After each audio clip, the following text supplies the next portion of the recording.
Hi again, everybody. Welcome to the Bricks and Bleachers podcast. All things Chicago Cubs in under 10 minutes. Today is June 1st. There's a strong connection between June 1 and the postseason. We'll jump into that. Also talk about the magic that is the bottom of the Cubs lineup, injury updates with the starting rotation, and a look at news from around Major League Baseball. Cubs enter play today with a record of 36-22. A 3-game lead in the National League Central. Cubs with a 2-0 win yesterday at home against the Cincinnati Reds. Cubs opting to use an opener with Drew Pomeranz pitching the first inning, and then Ben Brown came on and delivered 6 shutout innings. Brown striking out 9, walking 1, giving up 1 hit yesterday. A really nice performance. You see that effort, and you see why the team believes in Ben Brown. He'd had a couple tough starts right before that, including against the same Reds team in Cincinnati last weekend. Despite the gem from Ben Brown, the offense was pretty much held in check as well. Nick Lodolo with a nice effort turned in for the Cincinnati Reds. So it was a scoreless game until the 8th inning. Cubs finally were able to break through in the bottom of the 8th, a fly ball to the right field corner that dropped in for a hit, allowing the first Cubs run to cross. And then right after, Dansby Swanson beating out what appeared to be a routine ground ball to shortstop. Ellie De La Cruz kind of taking its time, and Swanson beat it out by a split second, allowing another Cubs run to score, and those 2 runs were enough. Brad Keller kept the Reds in check in the 8th, and Daniel Palencia shutting the door in the 9th, a 2-0 Cubs win. Cubs really needing that strong performance from Ben Brown after he had turned in a couple clunkers. Cubs are still down a couple guys in the starting rotation. Justin Steele out for the year. Shota Imanaga, Javier Assad, both working to return to the rotation, both remaining on the IL. Imanaga is close to returning. He's been out since the first week of May with a hamstring injury. Through another bullpen session yesterday. The team says his rehab will transition to the team facility in Arizona this week. So let's say maybe 2 more weeks for him. While Imanaga has been out, Cubs have continued to win 14-8 during that time, but the rotation has struggled. An ERA of more than 5 during that time. That's 4th worst in the majors. Javier Assad also out. Perhaps a late June return for him. An oblique strain during spring training. It was re-aggravated during a rehab start at AAA Iowa in late April. He has resumed playing catch a few days ago as he continues to work his way back to the majors. Bullpen has injuries too, but the Cubs bullpen has really been a strength of this team in recent weeks. That's even with Porter Hodge being sidelined. Ended up on the IL originally with a minor oblique issue, and then he's had a setback with his left hip. So he's now a couple weeks away from returning, as they right now just want to get him back onto a mound sometime the next few days to get him throwing again. While we're talking about injuries and the bullpen, Tyson Miller and Eli Morgan have been out for a while, but they are both expected to return to the pen here in June. Miller looks a lot more closer than Morgan at this standpoint. And then Miguel Amaya also on the IL with an oblique strain. And that may keep him out until just before the All-Star break. He was injured while throwing in a game last weekend. June is here. Cubs are atop the National League Central, and that bodes well for the prospect of them playing in October. Since 1996, 60% of teams with at least a share of the division lead on June 1 have made the postseason.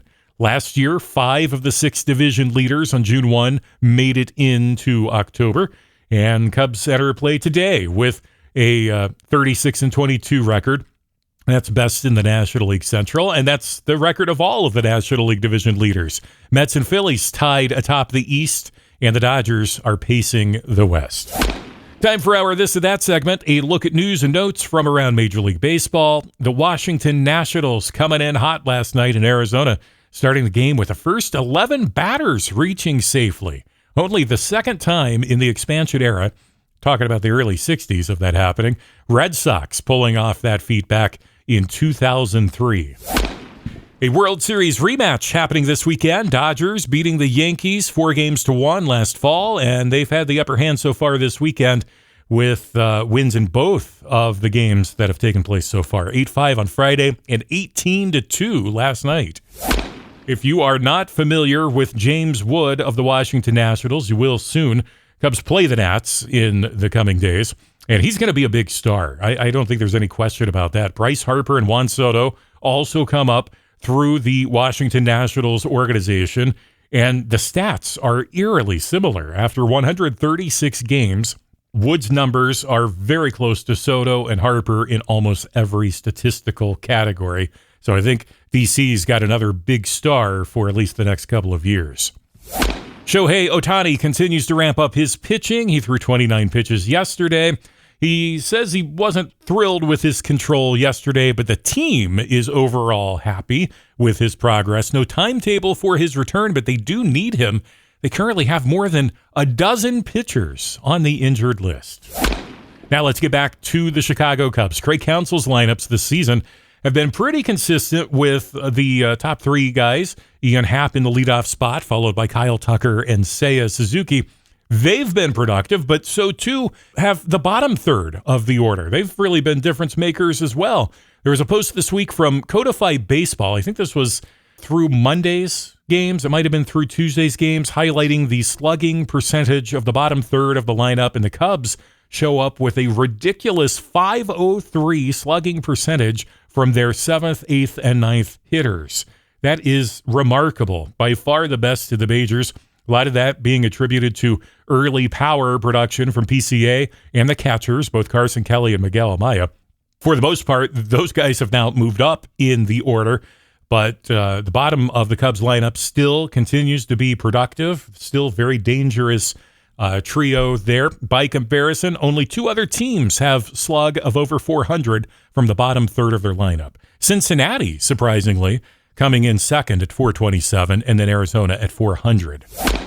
This afternoon, Cubs and Reds in the rubber game of a 3-game set at Wrigley Field. Cubs are 4-1 on this homestand. Jamison Tyone versus Nick Martinez. Neither of these pitchers pitched in the series last weekend in Cincinnati, so it'll be the first time facing the opposing teams. Tyone pitched into the 7th his last time out. That was Monday versus Colorado. He struck out 7, walked no one.